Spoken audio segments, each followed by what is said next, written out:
Happy New Year. I'm not really a big one for Happy New Year, and I've only been on BookTube for a couple of months, so it's kind of, this is not really a full end of year wrap up, but it is a bit of a summary of my reading of the year. I'm going to do some little stats quickly, but the numbers are not really what get me excited about reading, and it's not what I'm particularly interested in other people's reading, but I will bung it up in case you're interested. And then I am going to talk to you about some of my standout books of the year. I have a top 10.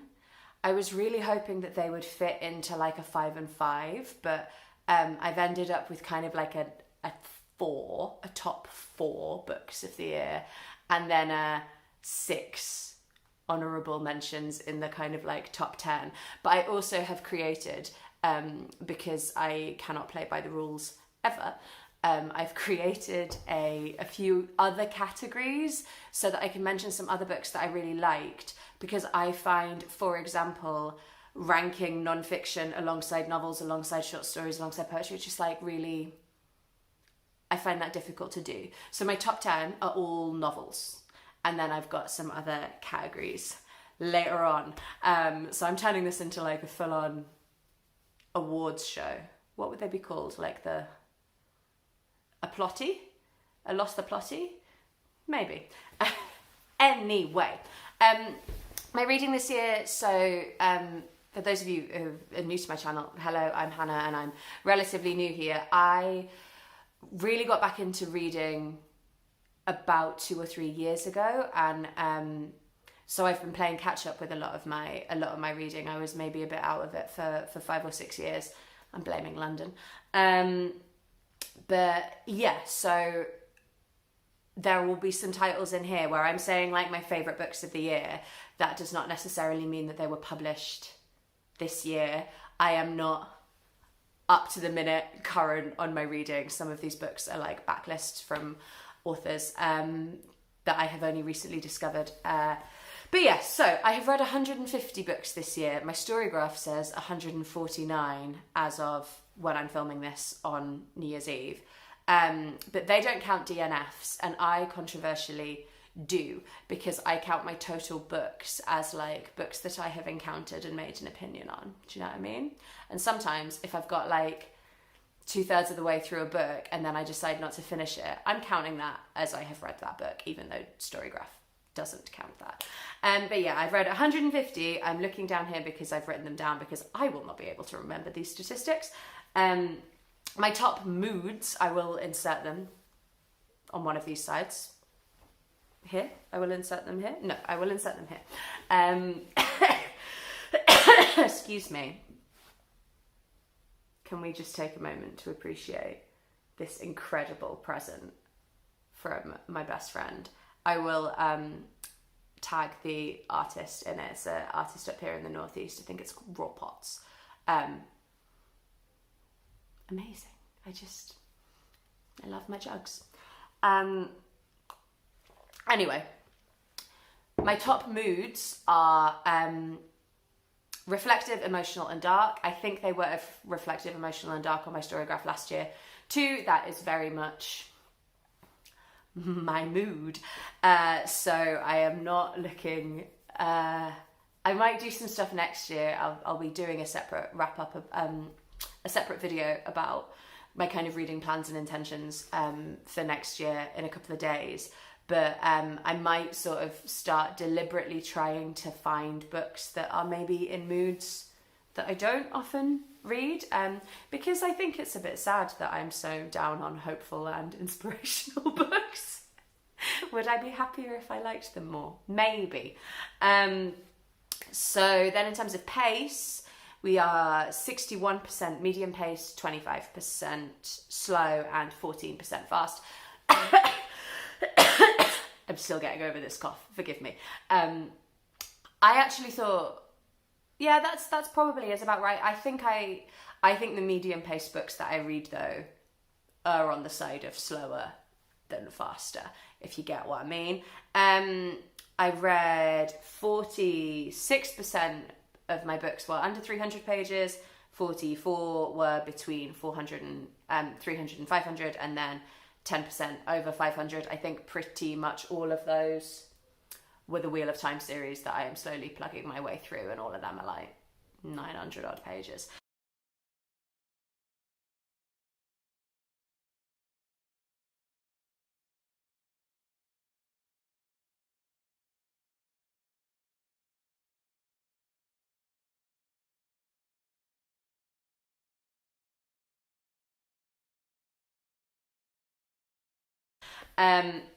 So, in general, it has been a really, really positive reading year, and I found it difficult, as I said, to come up with a top 10, top 5, whatever. But I'm gonna do my best. In terms of other things, before I get into the books, look at me just like taking ages on the intro. You're only here because you want to know the books, but humour me.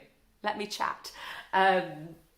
So one thing I've really enjoyed this year in terms of my reading is getting more kind of a community of readers. That was part why I started this channel, was because I wanted to talk to more people about what they were reading, what I was reading, what they're reading, because I think that's where some of the books that I have loved the most this year have been from fellow booktube accounts, or from Instagram, and from talking to other people. I also wanted to shout out my lovely book club at Queer Books Newcastle. If you want to go and follow them on Instagram, they're lovely.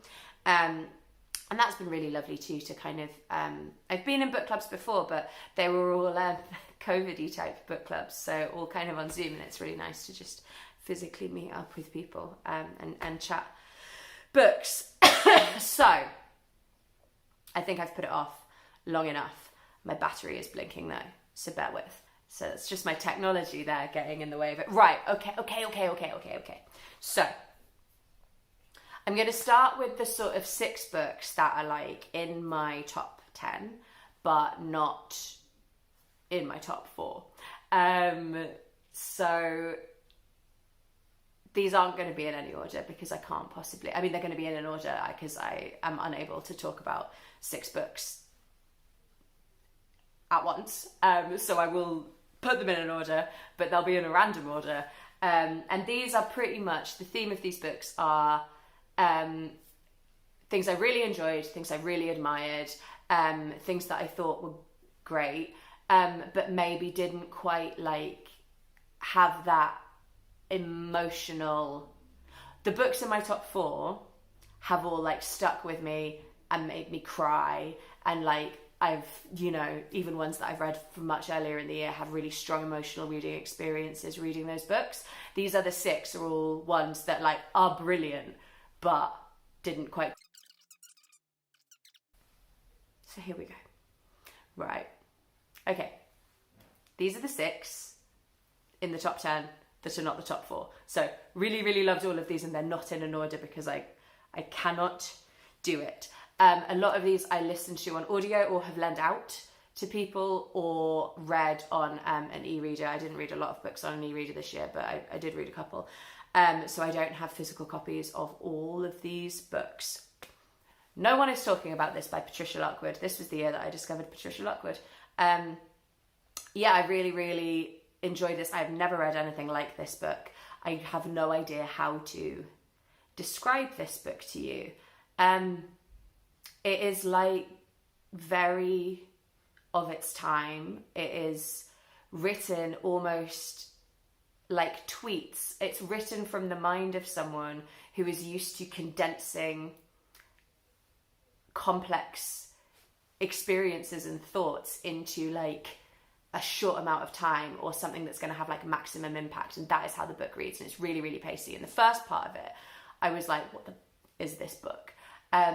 And then it kind of swivels, and it's this incredibly sad and tragic story. And that's all I'm going to say, because I don't really want to spoil it, and also I don't have time to talk about all of the books that I'm going to mention here today in great detail. So No One Is Talking About This by Patricia Lockwood.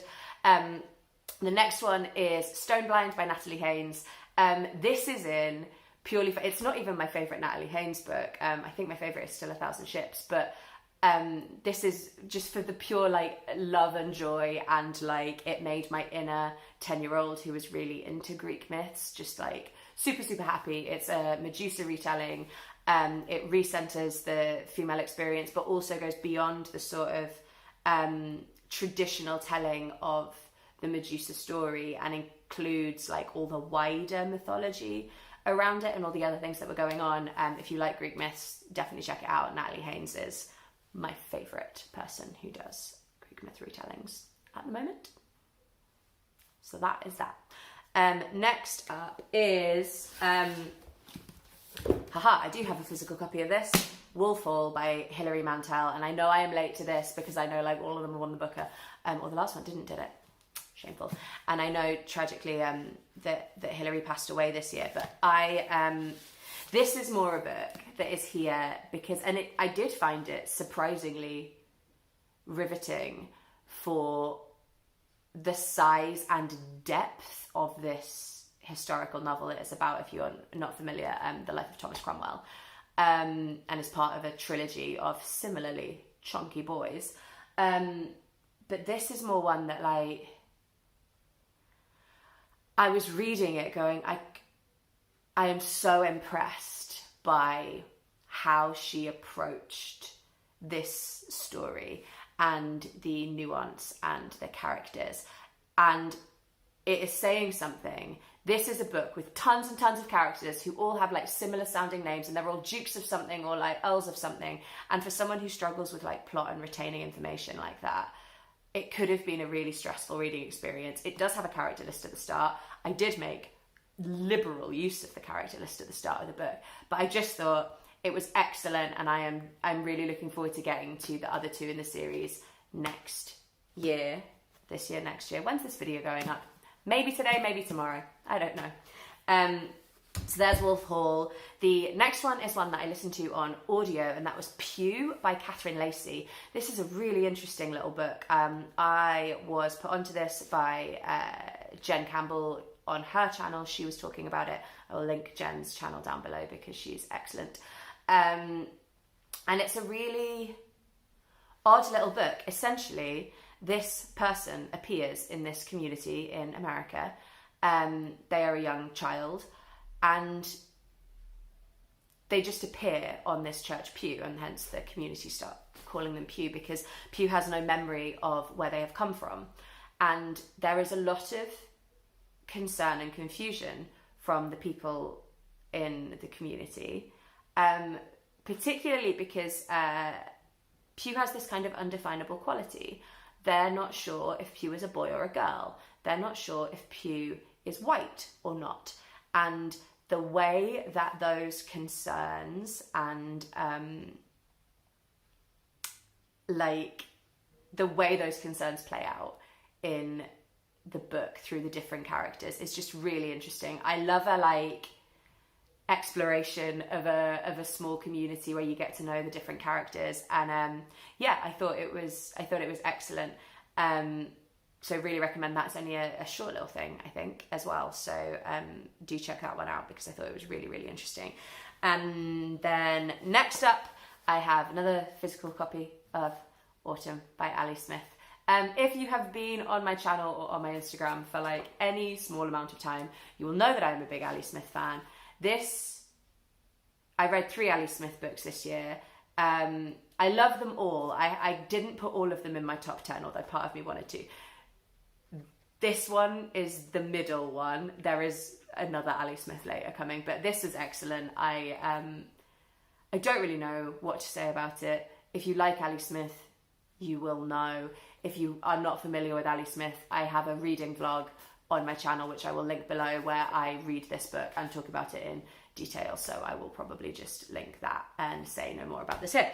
I'm sorry if I've moved. I had to sort something out on my phone. So yes, the final book on my sort of honorary mentions before we get into the top 4 is Night Bitch by Rachel Yoder. This is another one that I think I got from Jen's channel. And I thought it was excellent. It is a sort of exploration of motherhood. It is, the main character is a new mum, and she is struggling with all of the things that we would expect her to be struggling with, the kind of loss of identity that you get in early parenthood, and working out who you are now that you are this person that is responsible for the life of another being. She's also previously an artist. Well, she is starting to feel like previously she was an artist. She's still an artist, but it's starting to feel like that identity has been subsumed, and it's about her kind of wanting to rediscover it. But the mechanism that Rachel Yoder uses for exploring these ideas is that the main character believes she is turning into a dog. She believes she's turning into a dog at night. And that is what the book is about. And it sounds bizarre. It is bizarre. It's a bizarre book. But I don't always love magical realism or that kind of juxtaposition. It doesn't always work for me. But I thought it worked exceptionally well in this case in terms of exploring motherhood and those kind of primal, like natural biological drives and things. And it was just, it was an outstanding read. It was excellent.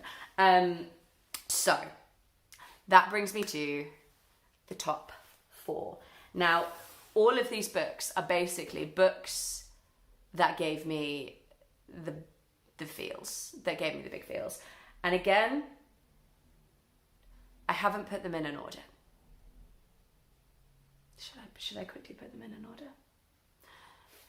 I can't. I'm going to do them in this order. I think this is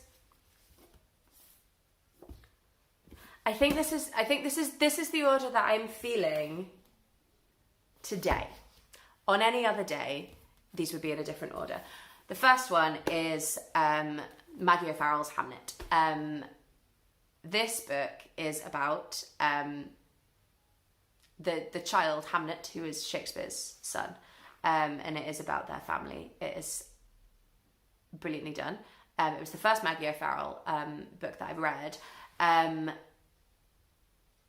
This book made me sob on a train from London to Newcastle next to a massive stag do. This book made me cry so much that a stag do stopped what they were doing to ask me if I was okay. That is all I can say about this book. It just got me. I read this for a book club, and it was funny because like lots of people really didn't like it, really didn't gel with them, but I loved it. So here we go. Another book that made me sob is Andrew O'Hagan's Mayflies. You might be more familiar with this now than you might have been because there's just been the BBC adaptation of it, which I watched with my friend Evie the other day, and I thought it was a good adaptation. I still strongly recommend reading the book. This is a bittersweet, sentimental without being like sugary exploration of death and dying and friendship, and specifically male friendship. And I've said it before on this channel when I've mentioned this book before. This is the only book I can think of that I have read that specifically and explicitly, as its central relationship, explores two men who are friends. And I think that is brilliant. And I think Andrew O'Hagan is excellent. And I want to read everything else that he's written because this book was amazing.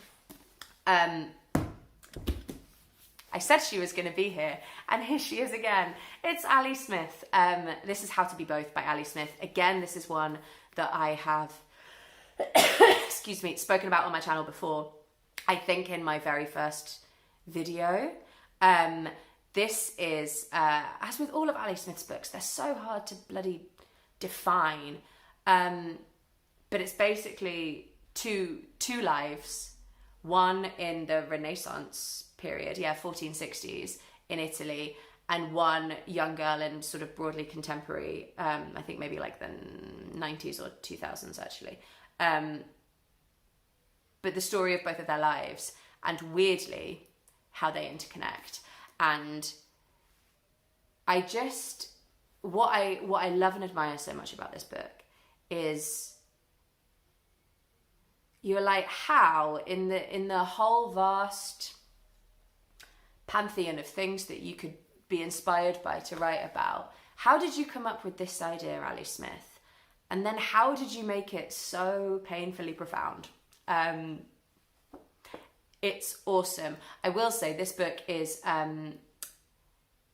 interesting because it's told in two halves, and depending on the edition you get, the halves are like swapped around. So there are two versions of this book. So I read the version with the more contemporary timeline first and the Renaissance timeline second. And yeah, that's the version I had, but I want to read the other way around probably next year, because I will have forgotten enough about what actually happens to not kind of spoil it for myself. And then finally, I think I've already spoken about this in that same video as well. It's Young Mungo by Douglas Stewart, also known as Wee Mango in our book club. I read this with Queer Books Newcastle, and I loved and adored Shuggie Bain. I loved and adored this more. If you've read Shuggie and you haven't picked this up yet, it deals with similar things. It's sort of like Shuggie, but a bit more grown up. If you haven't read Shuggie Bain before, this is really the story of two boys in Glasgow who are on either side of the Catholic Protestant divide in Glasgow, and they fall in love, and it is sweet and tender and tense and scary, and I loved it. So is this my book of the year? Today, this is my book of the year. What a year for Scotland, can I say? Because 3 of my top 4 books are all by Scottish authors. So there you go. Hello, you lovely lot. This is Editing Hannah on New Year's Day. I'm looking worse than I feel, to be fair. My laptop is having some issues with space and processing. So this video is now going to be in 2 parts. So this is the end of part 1, which has been the top 10, and I'm going to do a separate video next with the other little honorary mention categories in it. Yeah, so this year is already going completely to plan. See you in a bit. I will link the next video somewhere. Bye.